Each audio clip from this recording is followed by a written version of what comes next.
Assalamualaikum. Hai, apa khabar anak-anak tahun 6?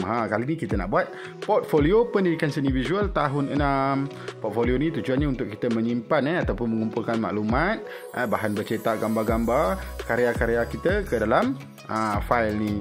Okey, dah bersedia. Jom kita belajar.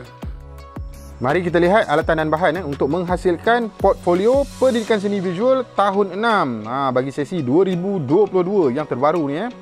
Okey, yang pertama kita sediakan dulu kad Manila. Okey, kat sini ada 3 keping. Kad Manila ni besar tau, tapi cikgu dah gulungkan dia. Kita pakai satu je. Kemudian pensel untuk melakar, gunting untuk memotong, pembaris untuk kita mengukur dan membuat garisan lurus, gam untuk menampal, ataupun kita boleh guna double sided tape, pita pelekat dua muka ni, dan juga buku teks sebagai rujukan utama. Okey, dah bersedia. Jom kita hasilkan portfolio. Langkah pertama kita buka kita punya kad Manila tu, kita bentangkan, kemudian kita ambil pensel, ambil pembaris, kita buat ukuran dulu. Ukuran yang pertama ni kita anggarkan jarak 2 cm pada bahagian tepi tu. Okey, kemudian kita buat garisan lurus. Kita tarik daripada bawah ke atas 30 cm. Maksudnya daripada bawah sampai ke tengah 30 cm, daripada tengah ke atas 30 cm lagi. Bahagian tepi tu kita tanda 2 cm saja. Okey, cikgu cuba ikut seperti mana yang ada dalam buku teks yang dicadangkan dalam buku teks tu. Sebab tu cikgu letak buku teks betul-betul dekat depan tempat cikgu buat kerja ni. Kita cuba ikut sama seperti mana yang ada dalam buku teks. Seterusnya kita buat garisan pada bahagian tengah portfolio kita ni. Bahagian tengah ni adalah untuk kita lipat kita nak bahagi dua, depan dan belakang. Okey, kemudian cikgu tanda sedikit bahagian bawah tu. Yang tu pun cikgu ukur 2 cm untuk kita dapatkan sudut yang kita nak potong bahagian tu nanti. Lepas ni cikgu akan tunjuk macam mana kita nak potong bahagian ni.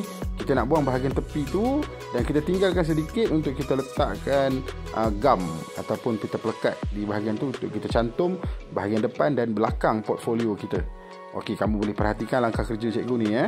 Pada bahagian atas tu cikgu sebenarnya gunakan kuasa agak-agak cikgu je tapi untuk bahagian bawah ni cikgu dah ukur siap-siap 2 cm daripada tepi ke garisan dalam, dan dari tengah serong ke tepi ke atas tu. Kamu nampak bahagian tu dia ada serong sikit tu. Okey, bahagian tu nanti kita akan tinggalkan untuk kita letak pita pelekat. Okey, tadi siap sebelah, kemudian kita pindah kepada sebelah lagi, kita potong gunakan gunting. Satu ingatan daripada cikgu, nak gunakan gunting ni silalah berhati-hati. Bahagian ni kita potong, kita buang ni pun sama 2 cm juga. Okey, kenapa 2 cm? Supaya kiri dan kanan tu dia sama, dia tak lari. Kat situ adanya prinsip rekaan imbangan.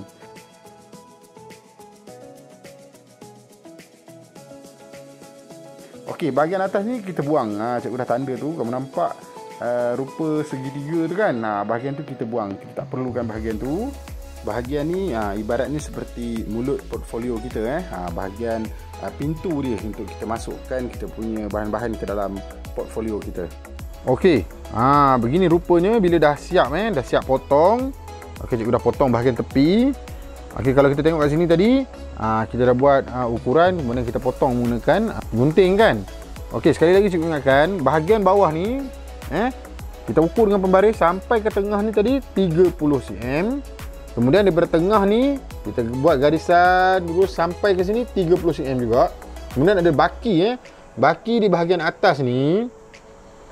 Okey, bahagian atas ni terpulang. Mungkin kita dapat 3.5 cm ataupun 4 ataupun 5 cm. Tengok berapa panjang kita punya kad Manila tu. Okey, cuma saya nak tekankan bahagian tepi ni, sudut bawah tepi tengah-tengah ni. Okey, kat sini tadi cikgu tanda daripada sini, daripada garis luar masuk ke garis dalam 2 cm. Kemudian daripada sini ke sini cikgu tandakan juga 2 cm. Okey, tujuannya untuk kita potong serong begini. Kita nak buat lebih. Bahagian yang lebih tepi ni kita nak letak gam ataupun pita pelekat dua muka. Samalah yang sebelah sini pun kita boleh nampak. Bahagian ni kita letak gam. Bahagian atas ni jangan usik, jangan buat apa-apa. Okey, kemudian kita ada garisan tengah kat sini kan. Okey, garisan tengah ni tujuannya untuk apa? Untuk kita lipat bahagian bawah ni dengan bahagian atas. Kita nak cantumkan dia. Okey, mudah je. Jom kita tengok. Langkah seterusnya kita nak menampal bahagian depan dan belakang portfolio kita. Okey, yang garisan yang cikgu buat tu, kalau kamu nampak garisan tu kita letak di bahagian luar supaya dia jadi penanda untuk kita lipat. Jadi mudahlah untuk kerja kita. Okey, cikgu lipat bahagian bawah dulu, kemudian kita lipat bahagian kiri dan kanan untuk kita lekatkan dengan double sided tape. Okey, nampak tu cikgu lipat bahagian tu kita ada kesan garisan yang cikgu buat dengan pensel tadi. Kesan garisan yang lurus tu kita jadikan dia sebagai panduan untuk kita melipat. Jadi kertas kita tu dia tak larilah dia punya lipatan, dia punya anggaran ukuran tadi. Jadi bila kita nak letak masking tape tu, dia cantik je, betul-betul di atas lipatan kecil tu, kiri dan kanan. Kamu tengok macam mana cikgu melekatkan double sided tape pada kad manila tu untuk kita cantum bahagian depan dan belakang. Okey, kalau agak terlebih tu kita adjust lah, kita potong sikit. Takut kamu melekat pula daripada bahagian dalam kan. Jadi kamu kena agak-agak lah. Okey, masa nak letak tu kena berhati-hati. Takut tersilap pula nanti. Okey, bahagian yang lebih kita potong, kemudian kita tanggalkan dia punya kertas. Biarkan gam dia saja yang melekat pada kertas kad manila tu. Okey, nampak mudah saja. Kemudian masa nak lekat ni kita kena berhati-hatilah. Letak bahagian tengah dulu, kemudian tolak ke tepi macam tu. Dah nampak siap kita punya portfolio. Kemudian kita buat kemasan pada bahagian pintu dia ataupun mulut bahagian atas tu kan. Alright, seterusnya kita ambil kita punya bahan bercetak. Kat sini cikgu dah cetak ada nama kat situ, ada kelas dia. Ini contoh saja contoh yang cikgu buat untuk murid sekolah cikgu. Okey, kita ambil satu karya seni, kita letak dalam tu. Mudah saja. Jadi makanya dah siap portfolio pendidikan seni visual tahun 6. Portfolio yang cikgu hasilkan ini adalah cadangan saja. Okey, terpulanglah pada kamu bila kamu buat nanti, kamu boleh lebih kreatif lagi. Mungkin kamu boleh melukis dan sebagainya pada bahagian depan portfolio ni. Okey, apapun, terima kasih daripada cikgu. Kita jumpa lagi pada video akan datang. Bye bye. Assalamualaikum.